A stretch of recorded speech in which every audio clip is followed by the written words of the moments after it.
And then Morpheus did say to Neo, "Will thou take the red pill or the blue pill?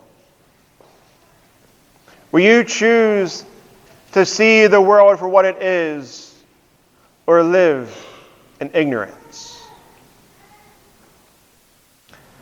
I can see by a bunch of blank stares, we're not a bunch of Matrix fans in the room.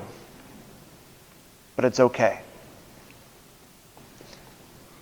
And Neo sat there and decided what he had to do. Would he take the pill that would let him see reality, to see what is truly happening? Or would he just go to sleep, wake up, and every day be every day it had been before? Where nothing would change. He could live in comfort, not knowing that his whole reality was just a computer program, and he had no idea what real life was. I think a fairly hard choice in that moment to think about what you want to do with your life. To live in the real world or to live in a fake world of our own creations. Today, Moses gives another option as well. Will you choose life and abundance, or will you choose death and scarcity? Who wants the second one? Anyone? Bueller? No. Who would ever choose death and scarcity over life and abundance? And yet, we do. And yet, we don't understand at times how much that call to life and abundance is a life-changing kind of thing. That's not just a, yes, I want that. But it's a whole way of being. Jesus today comes and talks about the law. You said before, if you have committed murder, you will bear judgment for that. But I say to you, if your brother or your sister has anything against you, if you've done anything to harm them, go and be reconciled first. Go and be better first. Because for him, murder wasn't just about literally going and killing someone, but the killing of relationship, the killing of community. For God did not come, or Jesus did not come just to say, here's the law, do it. But it's an amplification of the law and intensifies that which we've been told already, to remind us that we can't just do the bare minimum. We can't just say, this is good enough, I didn't break that. Because we're called to a life that is much more than just kind of going right to the limit of what we're supposed to do. It's not a checkbox, and anything's just marked off on a little scroll up in the heavens to make sure we go in the right place.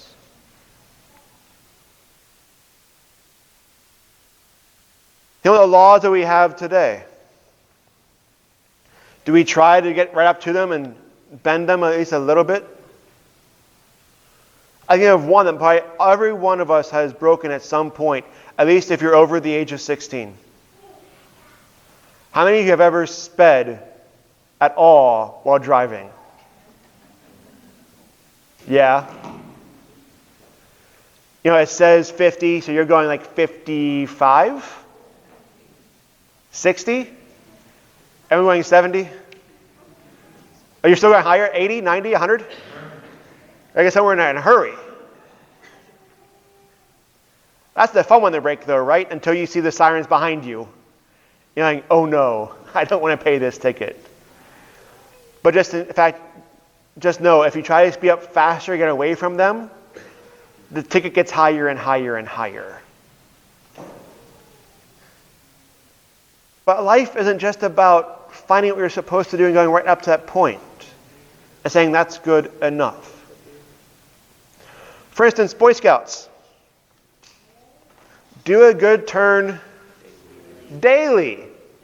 Cool. So you carried the cross today, or you did one of the readings today, you're done for the day, right? If you see someone struggling with a door, you don't need to hold it for them. I did my one thing, I'm set. No. It's a reminder that every day you're supposed to be helping people, right? A reminder that every day you have opportunities to make the world a better place. It's not just a checkbox. That's what we have today with Christ telling us how to keep on living. But going above and beyond what people might expect of us. To go above and beyond what it means to be righteous. How many of us in our lives, therefore, have committed murder in our lives? Maybe not physically killed someone. Please, hopefully no one has done that. But how often have we gossiped and killed someone's reputation? How often have we held on to an anger for way too long and broken relationships? It's a new way of looking at things. And then we got into lust, and I love this one. That sounded wrong. But if your eye causes you to sin, cut it out and throw it away. That's an issue for all of us, isn't it?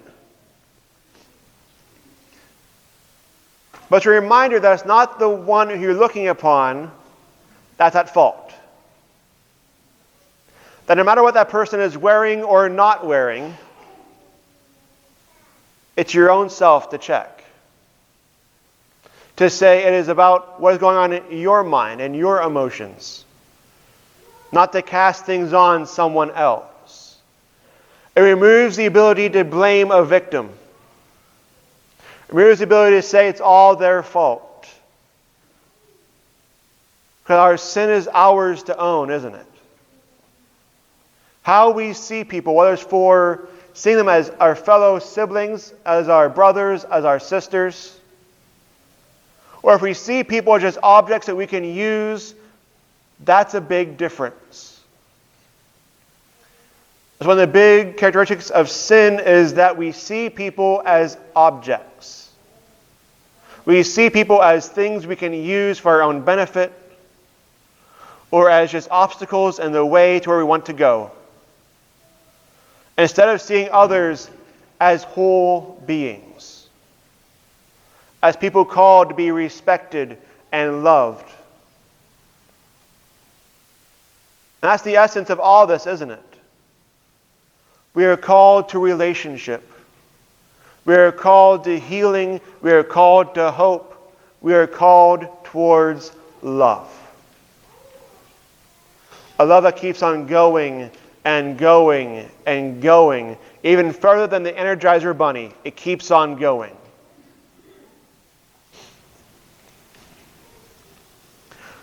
We are called to restore.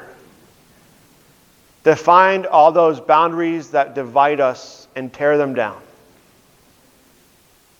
To find all those wounds that have split us and to bring healing to them.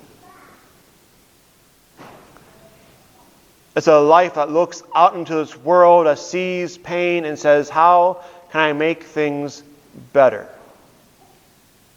Not for myself, but for all. So that's the life that today Harper is being baptized into. A life that is filled with purpose. A life that is filled with joy. A life that also is filled with hardship. For as we love and as we serve and as we try to do things, there will be hardships. There are times we are told to stop, don't go so far. Times we are told you've done your one good turn for the day. Call it a day. Stop. When we try to make these healings happen, which happens through the strength of God working within us, there will be pain in this life of abundance. But we remember as well that when we go through these, we do not walk this journey alone, do we? That's why we have these baptisms as part of the community, right? We're not baptized just for ourselves. We're baptized into a people of faith. We're baptized in our community to know that we are never alone. That our siblings will surround us with love. Our siblings will surround us with support. So whatever comes in this life, we can get through it together. Not as an island off by ourselves, but as part of this community, of this family.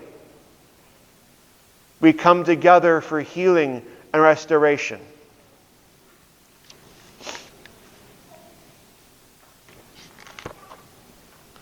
Martin Luther said that we don't really have free will.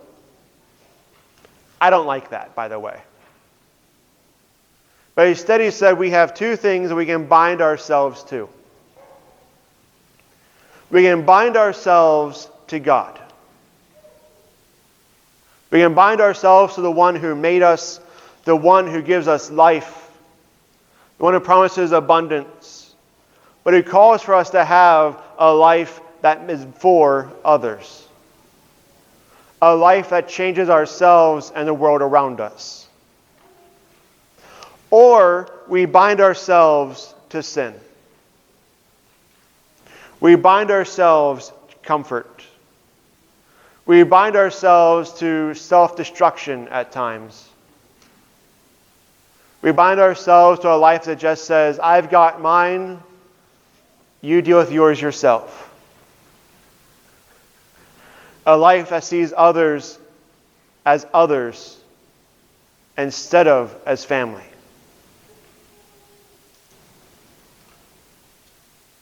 One is life and abundance. One is not. So the decision we make for ourselves, which is a decision that we make every single day, is where we bind ourselves to love and grace and abundance. Or not. I pray we all bind ourselves to love. And we walk this journey together. Knowing that when we falter, we will not fall. For we lift each other up. And God will be there to wash us clean and guide us along the way. Amen.